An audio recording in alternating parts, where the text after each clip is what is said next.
What if the things holding you back aren't your circumstances, your background, or even your age, but simply the things nobody ever told you? Today, we're going to change that. My name is John V, and whether you've been here for a while or you're discovering this channel for the first time, you are very welcome. Now, before we get into it, I just want to say thank you. Genuinely, the comments on my recent vlog absolutely made my day, and I read every single one of them. Your kindness doesn't go unnoticed, and I appreciate it more than words can express. But let's talk about something that matters. A lot of you point out that I'm pretty young, and you're right, I know that, trust me. But here's the thing, age hasn't stopped life from teaching me. Some of what I've learned came through success. Some of it came through painful failures. Some through heartbreak, some through loneliness, and some through experiences that forced me to grow faster than I ever expected. These are lessons that took me years to collect, and I'm about to share all of them with you today. Now, you might wonder, how does someone so young accumulate so much perspective? Here's my honest answer. Ever since I was about 5 or 6 years old, I've always been surrounded by people significantly older than me. I was always the youngest in every room I walked into. Whether it was class 5, class 6, all the way through high school, then graduation, then post-graduation, and now my PhD, I have always been the youngest person there. Being surrounded by people ahead of you in life has a way of accelerating your understanding of it. And while I'd love to say I'll always hold that title, I know that's not how time works. But the lessons, those I get to keep. And today, I'm passing them on to you. The very first thing I learned, and this one genuinely shifted how I see the world, is that most people are lost. I know that sounds unsettling, but stay with me, because this is actually one of the most freeing truths you will ever hear. When I was a child, I used to look at adults with a kind of quiet awe. They had cars, they had jobs, they had relationships, responsibilities, and routines. In my young mind, that meant they had it all figured out. I assumed that somewhere between childhood and adulthood, there was this magical moment where everything clicked into place, where life finally made sense, and people just knew what they were doing. But that moment doesn't exist. I've looked for it, and I can tell you with complete confidence, it is not there. When I started spending real time around people in their late 20s, their 30s, even beyond, I noticed something that quietly stunned me. Everyone is improvising. Every single day, people are making decisions based on incomplete information, shifting circumstances, and emotions they don't fully understand.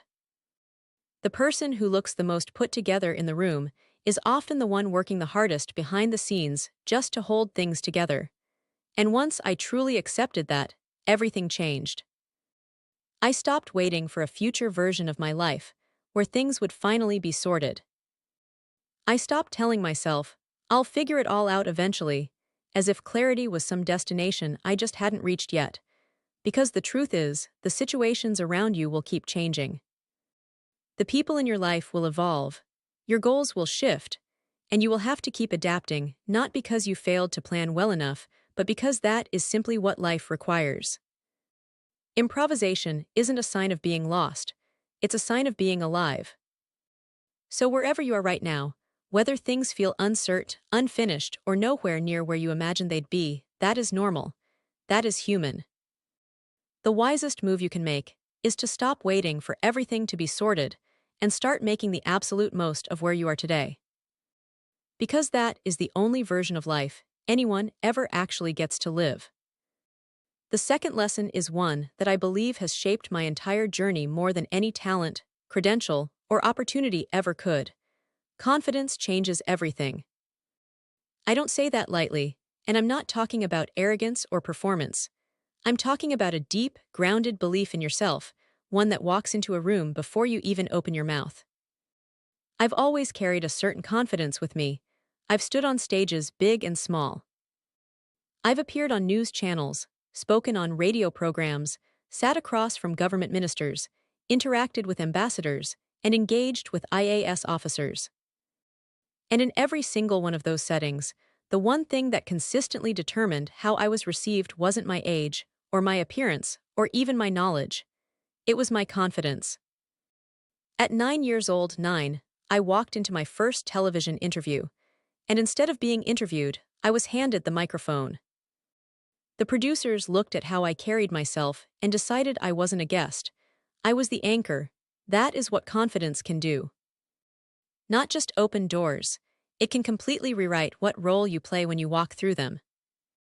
And here is what most people get wrong about confidence. They think it's reserved for people who are exceptional. That only the smartest, the most attractive, the loudest, or the most accomplished have earned the right to carry themselves that way. But that is simply not true. You don't need to be the best-looking person in the room. You don't need to be the wittiest or the most decorated. Confidence isn't a reward you receive after achieving something. It's a decision you make before the achievement ever arrives. What I've come to understand is that real confidence has two distinct layers, and most people only recognize one of them. The first is the obvious kind, being sure of what you know, speaking clearly about your strengths, and not shrinking when the spotlight finds you. But the second layer is actually far more powerful, and far fewer people talk about it. Real confidence also means being completely comfortable with what you don't know. It means walking into a room and thinking, there are things here I haven't learned yet. And I'm not afraid of that. It means being secure enough in yourself that your gaps don't threaten you, they excite you. That kind of confidence is magnetic. People trust it, they follow it, they remember it long after the conversation ends. So if there is one internal shift I would encourage you to make after watching this video, it's this. Stop waiting until you feel ready to be confident. Decide to be confident now, in what you know, and equally in what you're still figuring out. Because that combination is rare, and the world responds to it in extraordinary ways. Now, let's move to the third lesson, and this one is deeply personal for me. Your friend circle will either build you or break you. There is very little middle ground here, and I want to be honest with you about that. I'm not here to judge the people around you. I don't know your life, your history, or the relationships you've built. But what I do know is this. The environment you place yourself in, and the people you allow closest to you, will quietly shape who you become, whether you're paying attention or not. Here's something interesting about my own story. When I was in school, I didn't really have a traditional friend group. I didn't feel a strong pull towards spending every moment socializing, and looking back, I think that was simply where I was meant to be at that point in my life. It wasn't about isolation, it was about focus. But when I reached college, everything shifted. I found people who genuinely cared about my growth. People who showed up when it mattered, who challenged me to think bigger, who celebrated my wins and were honest with me when I was heading in the wrong direction. Those friendships didn't just make life more enjoyable, they made me better. And the reason that happens is almost scientific in its consistency. When you spend enough time with someone, you begin to absorb their patterns. You start thinking the way they think. You begin speaking the way they speak, dreaming the scale they dream, and setting the bar at the level they set it. If the people closest to you are ambitious, driven, and growth-oriented, those qualities start bleeding into you naturally. If they're complacent, bitter, or small in their thinking, that seeps in too, often without you even realizing it's happening. I want to be clear about something, though. Having a great friend circle doesn't mean surrounding yourself with people who are relentlessly serious or laser-focused every waking moment. Some of my best memories with my closest friends are moments of pure, ridiculous, unscripted laughter. You are supposed to have fun. Joy and friendship go hand in hand, and never let anyone tell you otherwise. But the friends who truly matter to you, the ones worth holding onto, are the ones who combine that joy with honesty. The ones who will laugh with you in one breath and look you in the eye in the next and say, "Hey, I think you need to hear something." Everyone needs that kind of friendship. The kind that doesn't just make you feel good, but makes you genuinely grow. So take a careful, honest look at the people in your inner circle. Not to judge them or discard anyone carelessly, but to ask yourself, are these the people who are pulling me upward? Are they the voices I want shaping my thinking, my habits, and my vision of what's possible? Because whether you choose them deliberately or drift into relationships by default, those people are influencing you either way. The fourth lesson is one that our generation, more than any before it, desperately needs to hear. Discipline and consistency are not punishments, they are the highest form of self-love that exists. I know the word discipline can feel heavy. It carries connotations of rigidity, of restriction, of giving things up. But that framing is completely backwards. Discipline isn't about what you deny yourself. It's about what you build for yourself, steadily, one decision at a time. Ever since I was in 10th grade, I operated with a structured schedule. I knew when I would wake up, when I would study, which chapters I would tackle and in what order, when I would eat, and when I would rest. That structure wasn't imposed on me, I chose it. And that choice made all the difference. There is something quietly powerful about deciding in advance how your day will unfold, and then following through on that decision. It removes the mental friction of constantly asking yourself, what should I do next? It replaces hesitation with momentum. And momentum, once it builds, becomes one of the most unstoppable forces in a person's life. Now, I want to be honest about where I stand today. My schedule isn't nearly as predictable as it once was. Between my PhD, my channel, my courses, and everything in between, my days can shift in ways I didn't plan for. But here's what I've never let go of: short-term goals. Even when a rigid timetable isn't possible, I always know what I need to accomplish within the week. This chapter finished by Wednesday, this problem solved by Friday. This section reviewed before the weekend. Goals give your effort a direction, and direction is what separates productive motion from busy chaos. If you can build a full daily schedule, do it. Protect it. Treat your time like the valuable resource it is, because it is. But if your life right now doesn't allow for that level of structure, don't let perfect be the enemy of good. Set your weekly goals instead. Write them down, review them, hold yourself to them. Because the feeling of completing what you set out to do, of looking back at your week and seeing real, tangible progress, is one of the most genuinely satisfying feelings a human being can experience. Productivity isn't just an output, it's a feeling, and once you start chasing it, you won't want to stop. Consistency is the partner that discipline can't function without. Discipline gets you started. Consistency keeps you going when the initial excitement fades, when things get difficult, when you don't feel like it, when life gets in the way, and when the results feel slow to arrive. The people who succeed in the long run are rarely the most naturally gifted. They are the ones who show up, not just when they feel inspired, but especially when they don't. That is consistency in its truest form, and that is what makes the difference between someone who had potential and someone who actually built something with it. Now we arrive at the final lesson, and I want you to lean in for this one, because I believe it might be the most important thing I say in this entire video. Your attention is the most expensive thing you own. Read that again if you need to. Your attention is the most expensive thing you own. Not your time, not your money, not your energy, your attention. Because where your attention goes, everything else follows. We are living in an era designed to steal it. Entire industries, entire economies, are built around the single goal of capturing as much of your focus as possible and holding it for as long as they can. The platforms, the algorithms, the endless scroll, none of it is accidental. It is engineered, and the currency it trades in is you. Specifically, it trades in the minutes and hours of your life that you hand over without even realizing you're doing it. I have watched people, genuinely talented, intelligent, capable people, lose months of their lives to 15-second videos. Not because they're weak or foolish, but because the system pulling at their attention is extraordinarily sophisticated, and they simply weren't aware of what was happening. Mindless scrolling isn't a harmless habit. It is a slow drain on the most finite resource you have, and the tragedy is that it rarely feels like loss in the moment. It feels like rest, like entertainment, like a small break.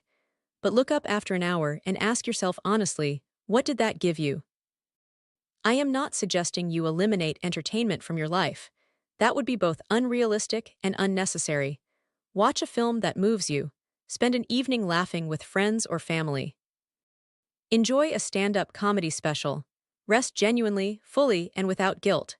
But there is a meaningful difference between intentional rest and unconscious consumption. One replenishes you. The other quietly empties you, scroll by scroll, day by day. Your attention should move the way an eagle flies with absolute precision and purpose. An eagle doesn't drift. It locks onto its target and moves toward it with everything it has. That is the relationship you should have with your own focus. Know your goal, know what matters.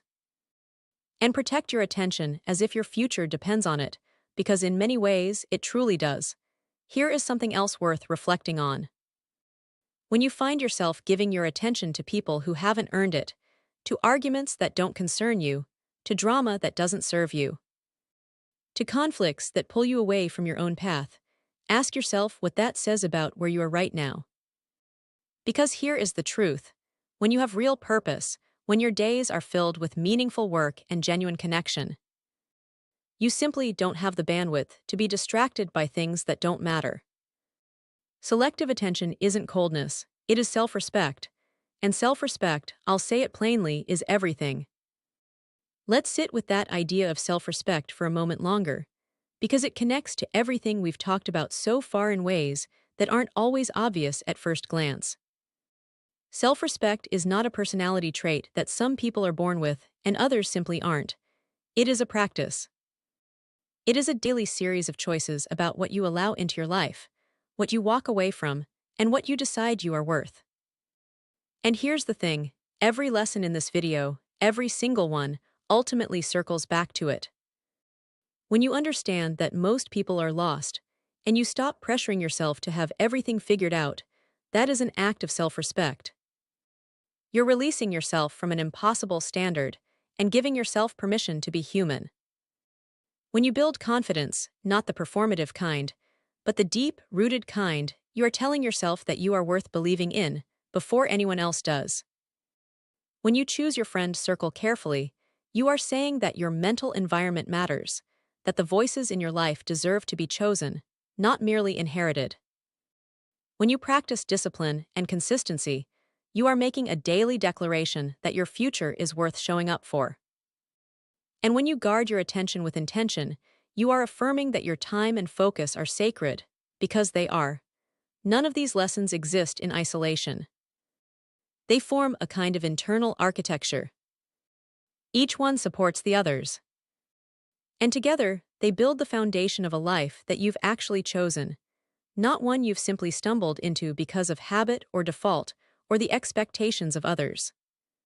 That's what I want for you. Not a perfect life, not a frictionless one, but a deliberate one. A life where you are the one setting the direction. Now, I want to talk about something that often gets overlooked in conversations like this one, and that's the role of failure. Not because failure is glamorous, it isn't, but because it is unavoidable, and more importantly, because it is educational in a way that success simply cannot replicate. I mentioned at the beginning of this video that some of what I've learned came through failure and heartbreak, and I meant that sincerely. The lessons that have stuck with me the longest are not the ones that came easily, they're the ones that cost me something. When you fail at something, and you will, the instinct is often to shrink from it, to feel embarrassed, to question yourself, to wonder if you were wrong to try in the first place. But that response, as understandable as it is, robs you of the most valuable part of the experience. Failure is data. It tells you something real about the gap between where you are and where you want to be. It reveals assumptions you didn't know you were making. It highlights the places where your preparation fell short, or where your expectations didn't match reality. And if you're willing to look at it honestly, without excessive self-criticism, but also without denial, it becomes one of the most accurate guides you'll ever have. The people who grow the fastest are not the ones who fail the least. They are the ones who process failure the most effectively. They sit with the discomfort long enough to extract the lesson, and then they use that lesson as the foundation for the next attempt. That's it. That's the entire secret. Not talent, not luck, not the right connections, just the willingness to learn from what didn't work and try again with more information than you had before. And this connects directly back to the idea of consistency. Because what consistency really demands, at its deepest level, is the ability to keep going after things haven't gone the way you planned. Anyone can be consistent when things are flowing well. The real test is what you do when they're not, when the results aren't there yet, when the effort feels invisible, when the people around you start questioning whether it's worth it. In those moments, consistency isn't just a strategy, it's a statement of identity. It's you saying, I am someone who doesn't quit when it gets hard. That identity, once formed, becomes one of your most durable assets. Because people who know themselves as persistent, as resilient, as capable of enduring difficulty without losing direction, those people don't just survive setbacks. They convert them. They take what tried to stop them and turn it into something that propels them forward. That is the transformation that discipline and consistency, practiced long enough, make possible. I also want to gently push back on something that I think our culture gets deeply wrong about success and growth. There is a pervasive idea that if you are truly passionate about something, it should always feel exciting. That motivation should be constant, that inspiration should be readily available, and that if you're struggling to stay consistent, it might mean you're on the wrong path. I want to dismantle that idea completely, because it has quietly derailed more people than I can count. Passion is not a feeling that stays lit on its own. It is a fire that requires fuel, and that fuel is action. The days when you least feel like doing the work are the days when doing it matters the most. Because showing up on the hard days is what separates people who stay passionate from people who burned out chasing a feeling they thought should never fade. Motivation is wonderful when it's there, but it is not reliable. It fluctuates with your mood, your circumstances, your energy levels, and a dozen other variables you can't control. Discipline, on the other hand, doesn't need you to feel a certain way to activate. It simply requires that you've already decided what you're going to do, and that you respect that decision enough to follow through. This is one of the reasons I believe so strongly in structure, even when it feels constraining. A timetable, a weekly goal list, a simple daily routine, these aren't restrictions on your freedom. They are the scaffolding that holds your ambitions up while you build them. Without some kind of structure, even the most passionate person drifts. And drifting, when sustained long enough, starts to feel like failure, even when all that's really needed is a clearer direction. Let me also say something about rest, because I think it's misunderstood in the context of discipline. Rest is not the opposite of discipline, it is part of it. The most productive people I know rest deliberately. They protect their sleep. They step away from work with the same intentionality that they step into it. They understand that a depleted mind is an ineffective one, and that burning yourself out in the name of hustle isn't discipline. It's self-destruction with a more socially acceptable name. True discipline includes knowing when to pause, when to recover, and when to protect your energy so that it's available when your work actually needs it. Now, I want to circle back to the concept of attention, because there's another dimension to it that we haven't fully explored yet, and it's one I think about quite a bit. We talk a lot about how we spend our attention on screens, on social media, on passive consumption, and all of that is important. But there is also the question of where we direct our attention in our relationships, in our conversations, in our emotional lives. Think about the last time someone said something to you that bothered you deeply. Maybe it was a criticism that stung, or a conflict that kept replaying in your mind, or a situation involving someone who simply didn't treat you well. How much of your mental space did that occupy? How many hours did you spend analyzing it, replaying it, imagining what you should have said, wondering what it meant? Now ask yourself, was any of that time returned to you? Did any of that mental energy produce something useful? In most cases, the honest answer is no. It simply cost you presence. It took your focus away from the things that actually deserved it. This is not about becoming cold or emotionally detached. Emotions are real, and processing them is necessary and healthy. But there is a meaningful difference between processing something and being consumed by it. Processing helps you understand, heal, and move forward. Being consumed keeps you stuck, and often keeps the other person living rent-free in the most valuable real estate you own, which is your mind. Learning to recognize that difference and to consciously redirect your attention back to what matters is a skill, and like any skill, it improves with practice. One of the most practical ways I've found to do this is to keep returning to your goals, not in a cold or robotic way, but as a genuine anchor. When you feel your attention drifting toward things that don't serve you, whether it's an argument on the internet, a person who has already shown you they don't value your time, or a spiral of worry about things outside your control, come back to your goals. What are you building? What do you need to do today to move it forward? That question is remarkably effective at cutting through noise. It doesn't dismiss your emotions, but it gives you somewhere more useful to place your energy. And this brings me to something I touched on earlier that I want to expand on: the connection between your attention and your sense of self-worth. Because I've noticed something consistent in the people who struggle most with where they direct their focus. Often, at the root of it, there is an uncertainty about their own value. When you're not sure you matter, it becomes very easy to get pulled into proving it, through arguments, through validation seeking, through staying engaged in conflicts that are really about demonstrating that you exist and that you are worthy of being heard. But here is the thing: you don't need to fight for your significance in spaces that were never going to give it to you. Your worth is not determined by winning an argument. It is not increased by the number of people who respond to you online. It is not validated by staying in conversations that drain you. Your worth is something you carry with you, independent of external confirmation.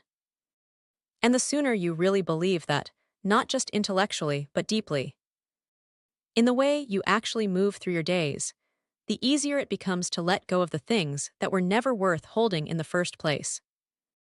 That is what self-respect looks like in practice. Not a dramatic declaration, but a quiet, daily commitment to directing your energy toward things and people that genuinely deserve it. And when you start living that way, when self-respect becomes the filter through which you make your decisions, something remarkable happens. Life gets quieter, not emptier but cleaner. The noise that used to feel unavoidable starts to fall away naturally, because you've stopped feeding it. The relationships that were draining you lose their grip, because you've stopped making yourself available for dynamics that don't serve your growth. The scrolling slows down, because you've rebuilt a relationship with your own attention, and you're no longer comfortable throwing it away on things that give nothing back. What fills that space instead? The things you actually care about: your work, your goals, the people who truly matter to you, the ideas you want to develop, and the skills you want to build. When you stop hemorrhaging energy in all the wrong directions, you suddenly have so much more of it available for the things that light you up, and that abundance of focused energy is one of the most underrated advantages a person can possess. I want to bring everything together now, because I think these 5 lessons, as distinct as they are really telling one unified story. They are all describing the same journey, just from different angles.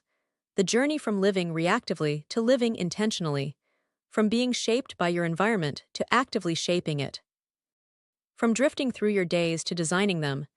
That is the shift these lessons, taken together, make possible. Most people are lost, and that's okay, as long as you stop waiting for someone else to come along and sort things out for you. The clarity you're looking for isn't ahead of you in some future version of your life. It's built, one deliberate decision at a time, right here, right now, in the life you're already living. Confidence changes everything, not because it makes you immune to doubt or difficulty, but because it keeps you moving through both. It tells the room, before you've said a single word, that you are someone worth listening to. And it gives you the internal stability to keep growing, without needing constant reassurance from the outside world. Your friend circle builds or destroys you, not through dramatic, obvious influence, but through the quiet, cumulative effect of spending time with people who think a certain way, dream a certain size, and treat the world and themselves in certain ways. Choose those people with real care, because they are helping write your story, whether you realize it or not. Discipline and consistency are self-love in action, not abstract ideas, but daily practices that compound over time into something extraordinary. The schedule you keep, the goals you set, the promises you make to yourself and follow through on, these are the materials from which real lives are built. Not overnight, but inevitably. And your attention is your most precious resource, more valuable than money, more limited than time, and more powerful than almost anything else you own. What you pay attention to determines what you think about. What you think about determines what you believe. What you believe determines what you do. And what you do, consistently, over time, determines the entire shape of your life. Guard it accordingly. Now, I want to leave you with one final thought, and it's perhaps the simplest of everything I've shared today, but in my experience, the simplest truths are usually the ones we most need to hear. You are not behind. Whatever comparison you've been making between your life and someone else's, whatever timeline you've decided you should be on, whatever milestone you feel like you've missed, I want you to release that story right now. Because the only journey that actually matters is yours, unfolding at its own pace, in its own sequence, with its own logic that will only become visible in hindsight. The lessons I've shared today didn't come to me all at once. They arrived gradually, often painfully, sometimes in the middle of moments I would have rather not lived through. But every single one of them arrived exactly when it needed to, and I believe the same will be true for you. The understanding you're meant to have will find you, especially if you stay curious, stay open, and stay committed to growing. Keep showing up for your life. Keep choosing discipline when comfort calls. Keep surrounding yourself with people who bring out the best of who you are. Keep believing in yourself before the world gives you a reason to. Keep your attention pointed at what genuinely matters. And keep going, even when you're not sure it's working, even when the results are taking longer than expected, even when you feel more lost than found. Because that is exactly what growth looks and feels like from the inside. Thank you so much for spending this time with me today. It truly means more than I can express. If you found any of this valuable, please do share it with someone who might need to hear it, because the right words at the right moment can change the entire direction of someone's life. And if you're someone who wants to take your communication skills to the next level, whether that means becoming more fluent in English, strengthening your pronunciation, or developing the kind of confident, articulate presence that opens doors in every area of life, then I have courses designed specifically to help you get there. You'll find recorded lectures, detailed PDFs, practice papers, and so much more. The link is waiting for you in the description box below. Take care of yourselves, keep growing, and I'll see you in